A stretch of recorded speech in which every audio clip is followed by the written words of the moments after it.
என் அன்பு சகோதர சகோதரிகளே, ஆண்டவரும் உலக இரட்சகருமான இயேசு கிறிஸ்துவின் நாமத்தில் என் அன்பின் வாழ்த்துக்கள். இன்றைய முத்து மூலமாக மீண்டும் உங்களை சந்திப்பதிலே மகிழ்ச்சி அடைகிறேன். எனக்கு பிரியமான தேவனுடைய பிள்ளைகளே, இந்த நாளிலும் சங்கீதம் 22:24 மீண்டுமாய் நான் வாசிக்கிறேன். உபத்திரவப்பட்டவனுடைய உபத்திரவத்தை அவர் அற்பமாய் எண்ணாமலும் அருவருக்காமலும் தம்முடைய முகத்தை அவனுக்கு மறைக்காமலும் இருந்து தம்மை நோக்கி அவன் கூப்பிடுகையில் அவனை கேட்டருளினார். உபத்திரவப்பட்டவனுடைய உபத்திரவத்தை அவர் அற்பமாய் எண்ண மாட்டார். அவர் அற்பமாய் எண்ணப்பட்டவர்களை பார்க்கிறார், கேட்கிறார். அற்பமாய் எண்ணப்பட்டவர்களை ஆண்டவர் அங்கீகரிக்கிறார். அற்பமாய் எண்ணப்பட்டவர்களை ஆண்டவர் தெரிந்து கொள்ளுகிறார். அற்பமாய் எண்ணப்பட்டவர்களோடு தான் கர்த்தர் இருப்பார். இன்னைக்கு இன்னொரு காரியத்தில் கூட அற்பமாய் எண்ணப்பட்டவர்களை கர்த்தர் எப்படி ஆசீர்வதிக்கிறார் என்பதை உங்களோடு வேதத்திலிருந்து நான் சொல்ல விரும்புகிறேன். சகரியா தீர்க்க தரிசன புஸ்தகம் 4ஆம் அதிகாரத்தின் 10வது வசனத்தை நான் வாசிக்கிறேன். சகரியா 4ஆம் அதிகாரம் 10ஆம் வசனம். அற்பமான ஆரம்பத்தின் நாளை யார் அசட்டை பண்ணலாம்? பூமி எங்கும் சுற்றி பார்க்கிறவைகளாகிய கர்த்தருடைய 7 கண்களும் செருபாபேலின் கையில் இருக்கிற தூக்கு நூலை சந்தோஷமாய் பார்க்கிறது என்றார். தேவன் அற்பமான ஆரம்பத்தை அசட்டை பண்ணாதவர். நம்ம ஒருவேளை அற்பமாய் ஒரு துவக்கம் இருந்தால் அதை அசட்டை பண்ணுவோம், அதை ரொம்ப கண்டுக்க மாட்டோம், அது வளராது அப்படின்னு நம்ம நினைப்போம். ஏன்னா ரொம்ப ஓஹோன்னு ஆரம்பிக்கிறவங்கள தான் நம்ம கண்கள் பார்க்குமே தவிர அற்பமான துவக்கத்தை யாரும் கனப்படுத்த மாட்டாங்க, ஏற்க மாட்டாங்க.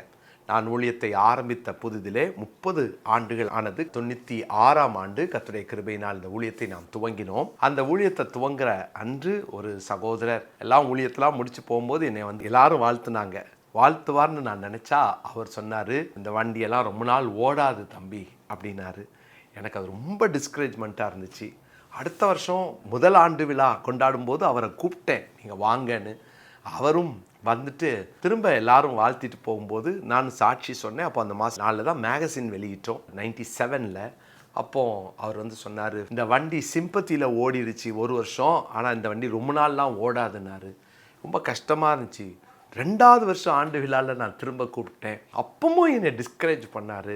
ஆனால் அந்த ஒவ்வொரு முறையும் எனக்கு சோர்வும் போராட்டங்களும் தடுமாற்றங்களும் வரும்போதெல்லாம் அவர் சொன்ன வார்த்தையை நான் நினைவு கூறுவேன். ஏன்னா அற்பமான ஒரு துவக்கத்தை உலகம் அசட்டை பண்ணலாம், கர்த்தர் அசட்டை பண்ண மாட்டார். செருபாபேலின் கையில் இருந்த தூக்கு நூலை பார்க்குறவங்க, என்ன ஒரு கவர்னராக இருந்தவன் இன்னைக்கு ஒரு மேசனாக மாறிட்டான் அப்படின்னு பார்த்து கொஞ்சம் அற்பமாக தான் பார்த்துருப்பாங்க. ஆனால் அவனை கொண்டு தான் கர்த்தர் திரும்ப எருசலேமினுடைய ஆலயத்தை கட்ட ஆண்டவர் சித்தம் கொண்டிருந்தார். இன்னைக்கு உங்களுடைய துவக்கம் அற்பமாக இருந்திருக்கலாம், ஏதோ ஒரு சாதாரணமாக இருந்திருக்கலாம். உங்களுடைய துவக்கத்தை பார்க்கிறவர்கள் உங்களை அற்பமாய் நினைத்திருக்கலாம். தேவனோ உங்களுடைய துவக்கம் அற்பமாக இருந்தாலும் சம்பூரணமான முடிவை கர்த்தர் வைத்திருக்கிறார். பாருங்க, அங்கே ஒரு ஜெயத்தோடு கூட அவன் முடித்தான். அற்பமாய் எண்ணப்பட்ட எதையும் கர்த்தர் ஜெயமாய் மாற்றுவார். செருபாபேல் சக்சஸ்ஃபுல்லாக அந்த டெம்பிளை கட்டி முடித்தார். இன்றைக்கும் ஏதோ ஒரு துவக்கம் உங்கள் வாழ்க்கையில் எதையோ ஒன்று செய்ய துவங்கி இருக்கலாம். ஓடுமா, முடியுமா, நடக்குமா, என்னால் செய்ய முடியுமான்னு கேட்குறீங்கள? உங்களால் முடியும். ஏன்னா உங்களை எல்லாரும் அற்பமாக பார்த்துட்டாங்கல்ல, கர்த்தர் அப்படி பார்க்க மாட்டார். பாருங்க, பிரசங்கியின் புஸ்தகத்தில் 7ஆம் அதிகாரம் 8ஆம் வசனத்தில் நான் வாசிக்கிறேன். பிரசங்கி 7:8. ஒரு காரியத்தின் துவக்கத்தை பார்க்கிலும் அதன் முடிவு நல்லது, பெருமையுள்ளவனை பார்க்கிலும் பொறுமையுள்ளவன் உத்தமன். ஒரு காரியம் எப்படி துவங்கணும் என்பது அல்ல, எப்படி முடிக்க போகிறோம். அதனால் நடுவில் சோர்ந்து போயிடாதீங்க. நடுவில் யாரோ உங்களை அற்பமாக பார்த்ததுனால உங்கள் பணியை விட்டுறாதீங்க. அற்பமாக யாரோ பார்த்ததுனால டிஸ்கரேஜ் ஆகிடாதீங்க. யாரோ உங்களை அற்பமாக பார்த்ததுனால இதுக்கு மேலே இது வேண்டாம் அப்படின்னு பாதியில் நீங்கள் எதையும் விட்டுறாதீங்க. அப்படி விட்டு தங்கள் வாழ்க்கையில் தங்கள் தரிசனத்தை தொலைச்சவங்க நிறைய பேர் இருக்காங்க. இன்றைக்கி இந்த வார்த்தையை கேட்டுட்ருக்கிற தேவ பிள்ளைகளே, யாரோ அற்பமாக பேசிட்டாங்க, பார்த்துட்டாங்க, செஞ்சிட்டாங்க, சொல்லிட்டாங்கன்னு நீங்கள் உங்களுடைய நல்ல பணிகளை விட்டுட்டீங்களோ, கர்த்தர் அப்படி பார்க்க மாட்டாரே, கர்த்தர் அப்படி செய்ய மாட்டாரே. யோபுவின் புஸ்தகத்தில் வாசிக்கிறோம், 8ஆம் அதிகாரத்தில் 7ஆம் வசனத்தை வாசிக்கிறோம். யோபு 8ஆம் அதிகாரம் 7வது வசனத்தை நான் வாசிக்கிறேன். உம்முடைய துவக்கம் அற்பமாய் இருந்தாலும் உம்முடைய முடிவு சம்பூர்ணமாய் இருக்கும். பாருங்க, யோபுடைய நண்பனுக்கு ஒரு வெளிச்சம் கிடைச்சது. யோபுவை பார்த்து சொல்றார், அற்பம் அப்படின்னு சொல்றார். அப்போ முடிவு எப்படி இருந்திருக்கும் யோசித்து பார்த்தீங்களா? தேவனுடைய பிள்ளைகளே, சில மாதங்கள் யோபுடைய வேதனையான பாதைகள், ஒருவேளை பார்க்குறவங்களாம் இதோட முடிஞ்சிருச்சுன்னு நினைப்பாங்க. ஆனால் யோபுடைய முடிவு சம்பூரணமாக இருந்தது. செருபாபேலின் முடிவு ஜெயமாய் இருந்தது.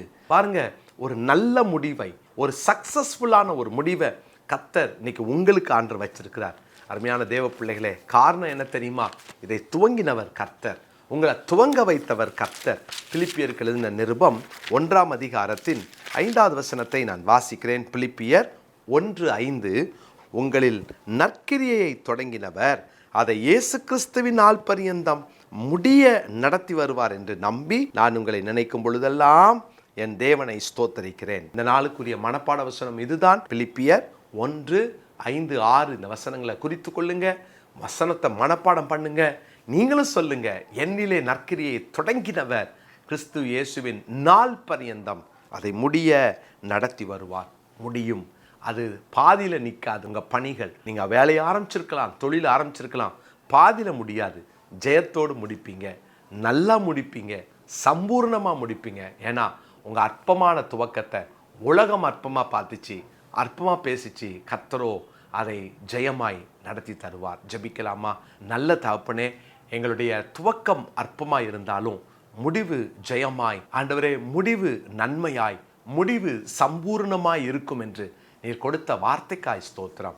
ஆண்டவரே, ஒருவேளை இந்த வார்த்தையை கேட்குற யாரோ துவங்கிட்டாங்க, எப்படி முடிப்பாங்க பார்த்துடலாம் அப்படின்னு ஒருவேளை இவங்களை பேசியிருக்கலாம், அற்பமாக நினச்சிருக்கலாம், அற்பமாக பார்த்துருக்கலாம், அற்பமாக இவங்களை குறித்து வெளியில் ஆண்டவரே சில காரியங்களை சொல்லி இவங்களை மனநோக பண்ணியிருக்கலாம். நீங்கள் அப்படி விடமாட்டீங்கப்பா. அற்பமான துவக்கமாக இருந்தாலும் தேவனுடைய பார்வை எங்கள் மேல் அது வித்தியாசமாக இருக்கிறது என்பதை நாங்கள் கற்றுக்கொண்டோம். உடைய வார்த்தைக்காக நன்றி செலுத்துகிறோம். தாழ்த்தி உமது கரங்களில் எங்களை ஒப்புவிக்கிறோம். தொடர்ந்து நடத்துங்க.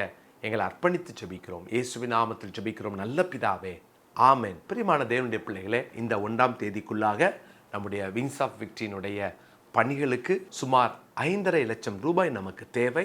ஜெபம் பண்ணிக்கோங்க. இன்றைய முத்து பார்க்குற ஒவ்வொருவரும் மாதம் 1000 ரூபாய் நம்முடைய சமூக பணிகளுக்காக, ஒரு டயாலிசிஸ் பேஷண்ட்டை நீங்கள் தாங்கலாம், ஒரு பீடியாட்ரிக் தெரப்பி சென்டரில் இருக்கிற ஒரு குழந்தைய தாங்கலாம், ஐஏஎஸ் படிக்கிற நம்முடைய அருமையான வாலிப பிள்ளைங்களை நீங்கள் தாங்கலாம், அல்லது நீங்கள் வேதாகம கல்லூரி படிக்கிற ஒரு குழந்தையை நீங்கள் தாங்கலாம், அல்லது நீங்கள் ஒரு லைவ்லிஹுட் சென்டரை நீங்கள் தாங்கலாம், ஒரு முதியோர் இல்லத்தில் இருக்கிற ஒரு வயதானவங்களை நீங்கள் தாங்கலாம். ஏதோ ஒரு காரியம் உங்கள் மூலமாய் ஒரு 1000 ரூபாய் கொடுத்து தாங்க நான் அன்போடு கேட்கிறேன். ஒருவேளை இந்த நாட்களில் நான் கொடுக்குறேன் அப்படின்னு சொல்கிறவங்க, உங்களுக்கு தெரிந்த ஒரு சிலருக்கு இதை சொல்லி நீங்கள் அவர்களையும் உற்சாகப்படுத்துங்க. நீங்கள் வாங்க, முதியோர்களோடு வந்து உட்காந்து நீங்கள் நல்லா டைம் ஸ்பெண்ட் பண்ணலாம், அவங்களோட பேசலாம், ஜெபம் பண்ணலாம், ஆண்டவருடைய அன்பை சொல்லலாம். ஆண்டவர் உங்களை ஆசீர்வதிப்பார். நம்ம ஊழியத்துக்காக ஜெபம் பண்ணுறீங்களா? தொடர்ந்து ஜெபம் பண்ணிக்கோங்க. இணைந்து நாம் ஆண்டவர் நாமத்தை மகிமைப்படுத்துவோம். இன்னும் பெரிய தரிசனங்களை எல்லாம் கர்த்தர் கொடுத்திருக்கிறார். சேர்ந்து செய்வோம். கர்த்தர் மாத்திரம் மகிமைப்படுவாராக. ஆமென்.